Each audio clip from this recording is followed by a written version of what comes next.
E socorro não podes ansiar, dá teu fardo a Jesus. Aleluia! Dá teu fardo a Jesus.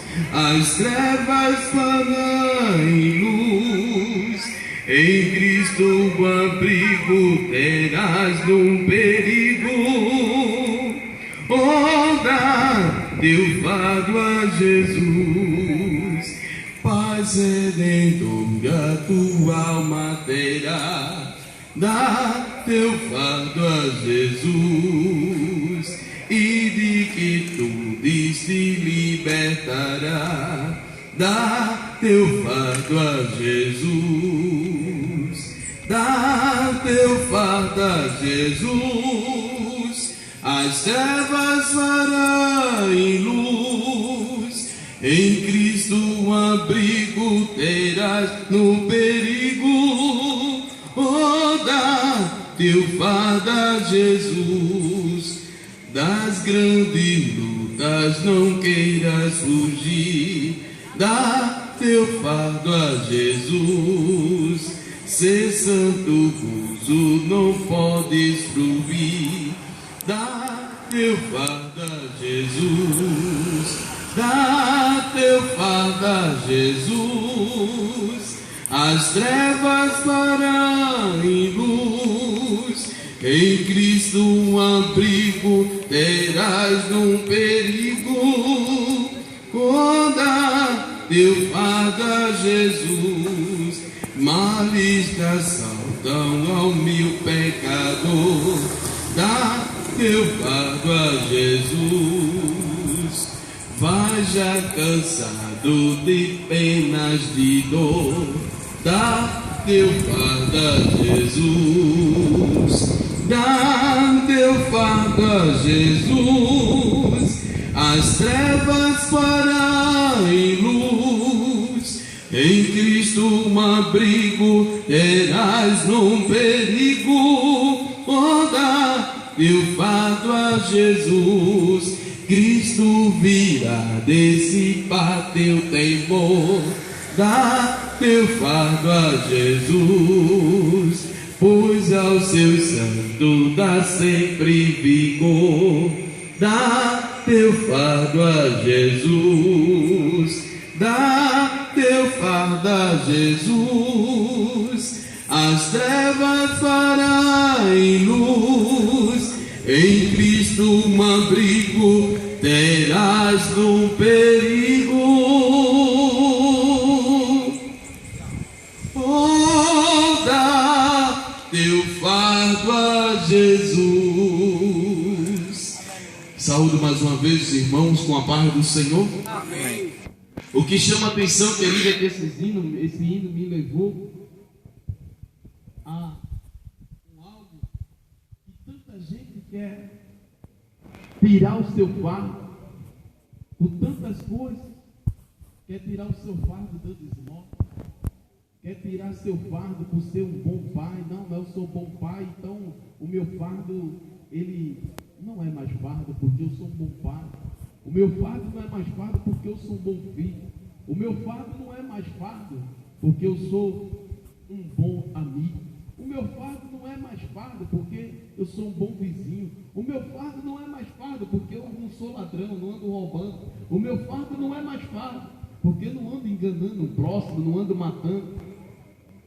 Tem um certo homem que fala a Bíblia Sagrada em Atos dos Apóstolos, capítulo 10, ao qual nós vamos ler agora de 1 ao 10, que esse homem também, ele pensava que o seu fardo também ele seria tirado, o seu fardo não seria mais fardo, por ele ser um bom homem, ser um bom homem temente a Deus, um homem que orava a Deus, um homem que respeitava a Deus, um homem que respeitava o seu próximo, e era um homem ao qual orava ao Senhor, mesmo não sendo crente. A Bíblia nos fala, capítulo 10, versículo do 1 ao 4, um homem em Cesareia, por nome Cornélio, centurião da corte, chamado italiano, piedoso e temente a Deus com toda a sua casa, e que fazia muitas esmolas ao povo, e de contínua orava a Deus. Cerca da hora nona, ou seja, às 3 horas da tarde, viu claramente em visão um anjo de Deus que se dirigia para ele. E lhe dizia: Cornélio. Este, fitando nele os olhos, atemorizado, perguntou: o que é, Senhor? Aleluia. O anjo respondeu-lhe: as tuas esmolas e as tuas orações têm subido para a memória de Deus. Oh, aleluia. Louvado, engrandecido e exaltado é o nome de Deus. Essa passagem nos fala, querido, em Atos dos Apóstolos, capítulo 10, versículo do 1 ao 4, que havia um homem por nome Cornélio, homem centurião da corte chamada italiano, homem de autoridade, homem que tinha autoridade. E segundo diz, meus queridos, os estudos bíblicos, é que este homem, ele era um homem ao qual tinha autoridade sobre 100 soldados a 6.000 soldados, quando saía a guerra. E o que chama a atenção é que este homem, ele não deixou que a sua posição de autoridade o passasse a sua cabeça. Digo assim, pois, não todos, mas algumas autoridades, por ser autoridade, deixa passar a sua posição acima da sua cabeça. Mas o que chama a atenção é que mesmo esse homem, sendo um homem de autoridade, sendo um homem de posição, este homem, ele, meu querido, era um homem de caráter, era um homem que respeitava o seu próximo. E a Bíblia diz que mesmo esse homem, não sendo crente, era homem que orava a Deus. A Bíblia diz que mesmo esse homem, não sendo crente, era homem que tinha temor a Deus. Mesmo esse homem, não sendo crente, era homem que dava esmola aos seus próximos. Era um homem que tinha amor ao seu próximo, mesmo não sendo crente. Mas a Bíblia Sagrada diz que mesmo esse homem não sendo crente, às 3 horas da tarde estava ele orando. Mas diz a palavra do Senhor que quando estava este homem orando, veio um anjo do Senhor até ele e disse: Cornélio. E este, fitando os olhos sobre o anjo, disse: que é, Senhor? E o anjo disse a ele: as tuas esmolas, as tuas orações têm subido perante a memória de Deus. Mas vai e manda chamar a Simão Pedro, e ele te dirá o que tu tens que fazer. E a Bíblia Sagrada diz que Cornélio manda um dos seus empregados me chamar a Pedro, Simão Pedro. E chegando lá, já sendo tarde, eles ficam lá na casa de Pedro. Mas ao amanhecer, eles vão até a casa de Cornélio. Saindo Pedro junto com um servo de Cornélio, os empregados de Cornélio, vai até a casa de Cornélio. E quando chega Pedro e os servos de Cornélio na casa de Cornélio, a Bíblia Sagrada diz que quando Cornélio enxerga Pedro, vê a Pedro, vai logo se prostrando e adorando a Pedro. E Pedro pega, vai e diz: levanta, Cornélio, pois eu sou homem de carne e osso como tu. Ou seja, Pedro está dizendo: eu não sou digno de ser adorado. Que é digno de ser adorado e exaltado é o Deus do céu e da terra. É Ele a quem devemos adorar, é Ele a quem devemos prostrar, é a Ele a quem devemos adorar, somente é a Ele. Mas Pedro pega e começa a perguntar por que Cornélio o mandou o buscar. E Cornélio começa a explicar: não, quando estava eu orando às 3 horas da tarde, veio um anjo até mim, e esse me chamou Cornélio. E quando ele me chamou, eu disse: sim, Senhor. Aí ele pega, vai e começa a me dizer que o Senhor tem ouvido as minhas orações, tem visto as minhas esmolas e tem subido até a memória de Deus. E que quando Cornélio estava dizendo essas coisas, Pedro logo entendeu, Pedro logo compreendeu que o Senhor estava querendo que Pedro ali fosse a ele revelar as novas, revelar a ele que um homem por nome de Jesus Cristo de Nazaré morreu ali na cruz do Calvário para amor e por amor de todo aquele que já estavam perdidos, por amor de todos aqueles que estavam condenados à morte. E a Bíblia diz que quando Pedro começa a falar de Jesus, Cornélio e toda a sua casa se foram cheios do Espírito Santo, porque creram na palavra como Pedro estava falando. Glória a Deus.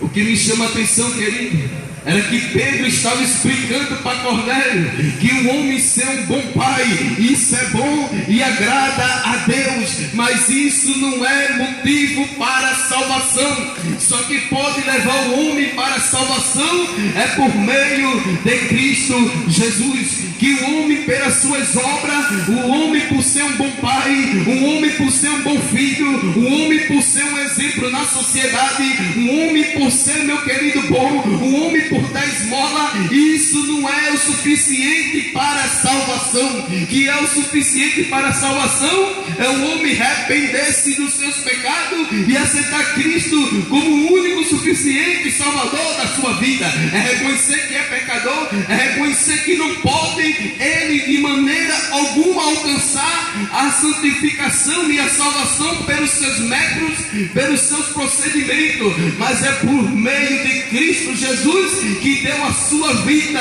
ali em morte de cruz. Glória a Deus. É porque tem muita gente, querido, não, mas eu sou um bom pai, não, mas eu sou um bom filho, eu sou um bom vizinho, eu sou um caba que nunca matei, que nunca roubei. Parabéns para você, isso agrada a Deus e é louvável a Deus, mas isso não pode te levar à salvação.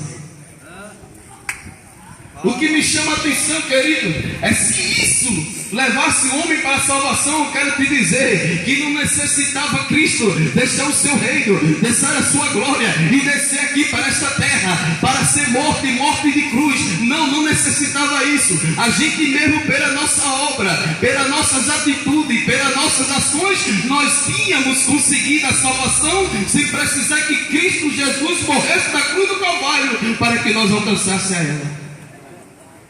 Não precisava Cristo descer, deixar o seu trono de glória para estar aqui, para morrer morte de cruz, para ser cuspido, para ser bofeteado, para ser arrastado, para arrastar aquela cruz pesada em nosso lugar, ser chicoteado, ser posto na cruz, ser ali, meu querido, perfurado, ser ali transpassado por uma lança, ser ali, meu querido, ser massacrado pelos homens, ser ali, meu querido, xingado pelos homens. Não necessitava isso. A gente, pelas nossas obras, já estávamos salvos, já estávamos libertos. Não precisava que Cristo viesse. Mas se Cristo veio, eu quero te dizer, as minhas obras e as tuas obras não passam de trapo de imundícia para a salvação, não serve para nada. Mas Cristo Jesus, que morreu em morte de cruz, que foi crucificado, esse sim é o passaporte que nos conduz e que nos leva ao céu. É Jesus Cristo, e não minha obra e nem tua obra, pois é como trapo de imundícia que não serve para nada. Glória a Deus, aleluia. Mas Cristo crucificado, Ele sim é o passaporte certo para a minha salvação e para a tua salvação. Aonde Ele disse: quem quiser vir após mim, negue-se a si mesmo, toma a sua cruz de cada dia, siga-me. Pois, meu querido, quem quiser ganhar a sua vida, perdê-la, e qualquer que perder a sua vida por amor de mim, achará. De que adianta um homem ganhar o mundo todo e perder a sua salvação? Mateus capítulo 10, versículo 32, 33 diz: pois qualquer que me confessar diante dos homens, eu confessarei diante do meu Pai que está no céu. Mas qualquer que me negar diante dos homens, eu também negarei diante do meu Pai que está no céu.